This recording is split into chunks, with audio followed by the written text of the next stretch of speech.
Chers auditeurs, vous allez entendre un cours d'histoire du Canada donné sous les auspices de la Société Saint-Jean-Baptiste de Montréal par le chanoine Lionel Groux, président de l'Institut d'histoire de l'Amérique française.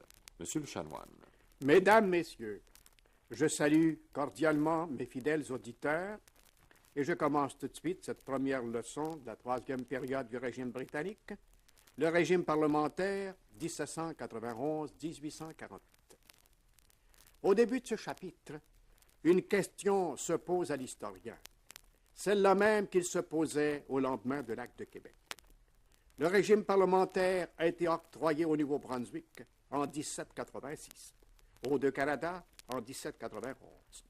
Il parut marquer une étape considérable dans l'émancipation des colonies. La division en deux provinces de l'ancien gouvernement de Québec apportait au Bas-Canada des avantages d'une plus haute qualité. Il se voyait soustrait à un périlleux dualisme ethnique, confirmé dans ses aspirations d'État national. Mais alors, comment expliquer qu'après 1791, comme après 1774, une ère d'agitation de près d'un demi-siècle ait pu s'ouvrir, et non seulement cette fois dans ce qui est devenu le Bas-Canada, mais avec une effervescence diverse dans toutes les provinces anglaises de l'Amérique du Nord. Nouvelle étape dans l'évolution constitutionnelle des colonies, l'événement de 1791 mettait fin, croyait-on, au régime absolu de la Grande Colonie. Par essence, le régime parlementaire implique le règne démocratique de la majorité. Le jeu normal des institutions, selon le mode constitutionnel, ferait passer la prépondérance politique, pouvait-on croire, des agents ou délégués de la métropole aux élus du peuple, c'est-à-dire, dans le Bas-Canada, à la majorité française de la province. Des paroles, des écrits officiels et solennels n'ont-ils pas accrédité cet espoir?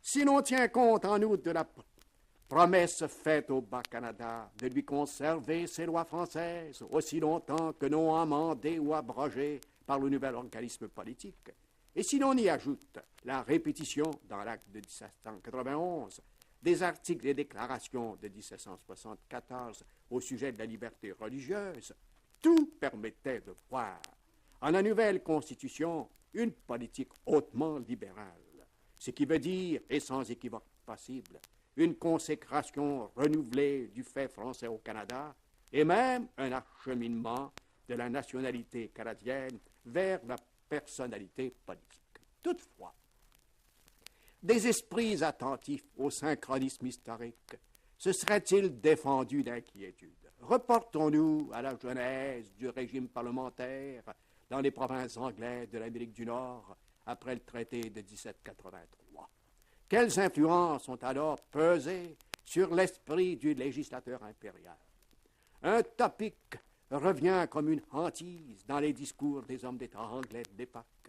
Le démon de la démocratie, premier et grand responsable de la perte des colonies américaines.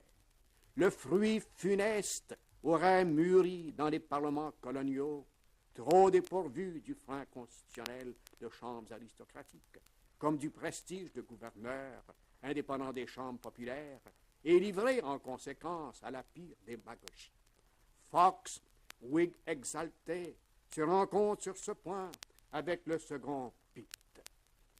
En second lieu, notons-le bien, l'ère parlementaire débute au Canada dans la pleine effervescence de la Révolution française. Les années 1790-91 sont celles précisément où, selon le mot de Veuillot, l'orgie des philosophes va tourner à l'orgie des brigands. Les événements de France ont pu ne pas influer sur le texte même des constitutions canadiennes, arrêtées dès 1789. N'ont-ils agi en rien sur l'esprit des politiques et sur la mise en opération du nouveau régime? En Angleterre, l'opinion a d'abord salué avec enthousiasme la prise de la Bastille. Les intellectuels ont battu des mains par affinités idéologiques avec les coryphées de la Révolution d'Outre-Manche. Les politiques tels que Pitt, dans l'espoir que la France sortirait de l'aventure à jamais ébranlée, ont aidé le mouvement de toutes les forces de la cavalerie de Saint-Georges. Devant la redoutable contagion du virus révolutionnaire, L'opinion anglaise a bientôt fait de se ressaisir. Les premiers avertissements lui sont venus d'Edmund Burke, qui publiait en 1790 ses Reflections on the Revolution of France. Or, la Constitution canadienne a été sanctionnée le 10 juin 1791, mais le texte en a été discuté en avril et mai 1791. C'est au cours de ce débat, le 6 mai 1791, que Burke a crié à ses compatriotes « Fuyez la Révolution française !» Et c'est à ce même moment que dans une scène plus ou moins mélodramatique, l'orateur a consommé sa rupture avec Fox. C'est encore le 20 mai 1791, 3 semaines avant la sanction de la Constitution canadienne, que le gouvernement britannique édicte ses premières rigueurs contre les écrits séditieux, suspend l'habeas corpus et décide de surseoir à la réforme parlementaire. Dans la mesure où la France se faisait révolutionnaire, constate Albert Sorel, l'Angleterre se fit conservatrice. Quel autre et puissant motif de se précautionner contre le démon de la démocratie au Canada? Mais allons à ce qui pourrait bien être le nœud du problème. Où en est, en ces années troubles, l'évolution constitutionnelle en Angleterre et quelle doctrine y prévaut? Impossible de s'expliquer le long conflit dans les provinces de l'Amérique anglaise, si l'on ne saisit à la source même ce qui a pu déterminer et gauchir leurs institutions politiques. Tant d'historiens canadiens ont fait grief, par exemple, aux parlementaires coloniaux d'avoir prétendu devancer la métropole dans sa propre évolution. Avant toute chose, n'allons pas commettre l'erreur de nous représenter cette évolution sous l'aspect d'une ligne persévérément ascendante. L'image serait plus juste d'un balancier qui ferait osciller le pouvoir entre les communes et le roi, et par le roi, entendons le souverain et ses amis de l'oligarchie. Au XVIIe siècle, un premier Stuart paie de sa tête l'abus de la prérogative royale, un second la paie de son trône. La Révolution et le Bill of Rights de 1688 font pencher le balancier du côté des communes, triomphe de la doctrine des Whigs et de leur idéal politique. Les deux premiers hanovriens s'entendent peu en politique et en langue anglaise. Le gain des communes se maintient jusqu'à la mort de Robert Walpole. Avec George III, de naissance et d'éducation anglaise celui-ci, c'est le retour à la prépondérance royale. Le développement extraordinaire de la richesse nationale a fait surgir une plutocratie qui, pour assurer ses privilèges, se serre autour du roi. La voici en train de fausser, comme jamais il ne l'a été, le jeu des institutions britanniques. Presque toute différence essentielle a disparu entre les deux chambres. 71 pairs disposent de 176 sièges à la Chambre des communes. 91 grands propriétaires, sans aide de la Chambre des Lords, sont en état de nommer ou faire élire pour leur part 139 autres députés. Ainsi, 270 grands électeurs disposent de 306 sièges, c'est-à-dire de la majorité aux communes. Oligarchie omnipotente qui tient les rênes du pouvoir. Le corps à corps gigantesque qui, de la Révolution française jusqu'à la fin de l'Empire napoléonien, va faire s'affronter la France et l'Angleterre, entraîne une autre éclipse des libertés parlementaires. Cette fois, c'est toute la nation qui se serre contre le roi et contre le ministère qui a pour chef le scompite. Retenons donc ce fait d'importance que les constitutions octroyées aux provinces anglaises d'outre-mer furent mises en opération à une époque de régression de la liberté dans le royaume. C'est aussi l'époque, nous y avons assez insisté, où les hommes d'État britanniques, pour renforcer la structure de l'Empire, s'appliquent à réduire le pacte colonial. Et l'on se rappelle au nom de quelle loi ou exigence vitale un pays surindustrialisé comme la Grande-Bretagne devait s'accrocher plus que toute autre métropole au principe de l'autarchie économique ou du self-supporting empire. D'où la haute main sur la politique des colonies, destinée à demeurer, par vocation absolue, fournisseuse de produits agricoles et de matières premières, et déversoirs toujours ouverts à l'industrie britannique. D'où encore, et pour la même raison, l'aversion jalouse de l'Angleterre pour toute velléité d'émancipation coloniale qui risquerait de pratiquer une brèche dans son économie.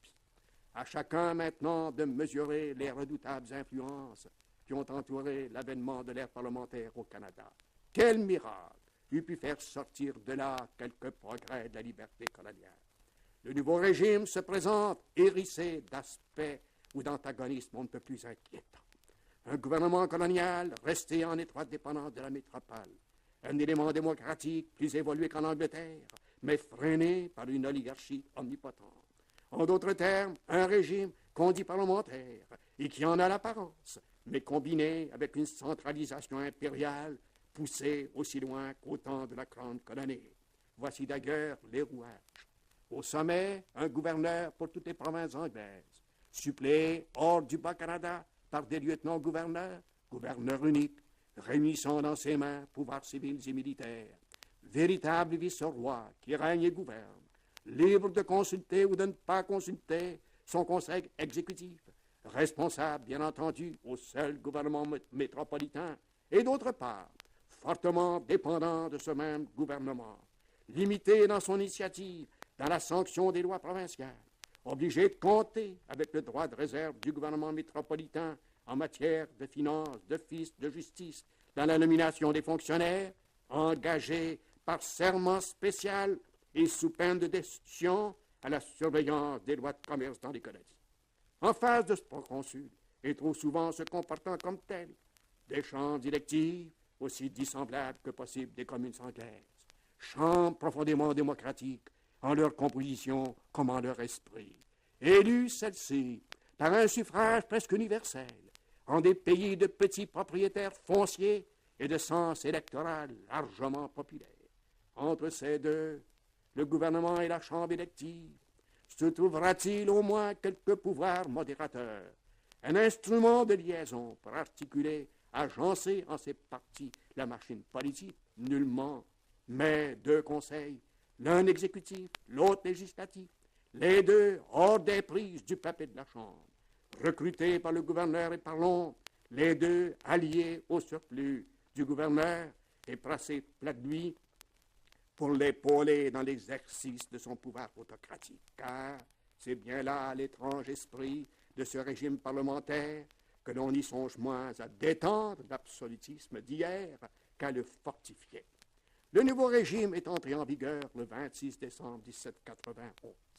Si l'on se rappelle les espoirs de 1791, espoirs de liberté politique et d'épanouissement national dans le Bas-Canada, quel redoutable malentendu nous apparaît au fond des nouvelles institutions.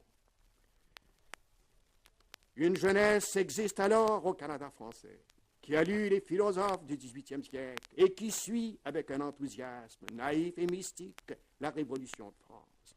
La Constitution apparemment libérale de 91 lui parut entrer dans ce contexte historique. Absolument emballée, cette jeunesse décide de fêter le grandiose événement. Québec allume ses lanternes. À Montréal comme dans la capitale, les hommes des deux races demandent à festoyer fraternellement. Et pour se donner l'illusion d'une prise de quelques bastilles, en des transports délirants, nous dit la Gazette de Québec, on boit des toasts où l'on prône l'abolition de la tenure seigneuriale, les gloires de la Révolution de France, de la Révolution de Pologne, enfin, l'avènement de la vraie liberté dans tout l'univers jusqu'à la baie d'Hudson. Ces esprits livresques ont cru à la liberté telle qu'entrevue dans les utopies des encyclopédistes. La réalité va leur offrir un dangereux mélange de dictature et de démocratie.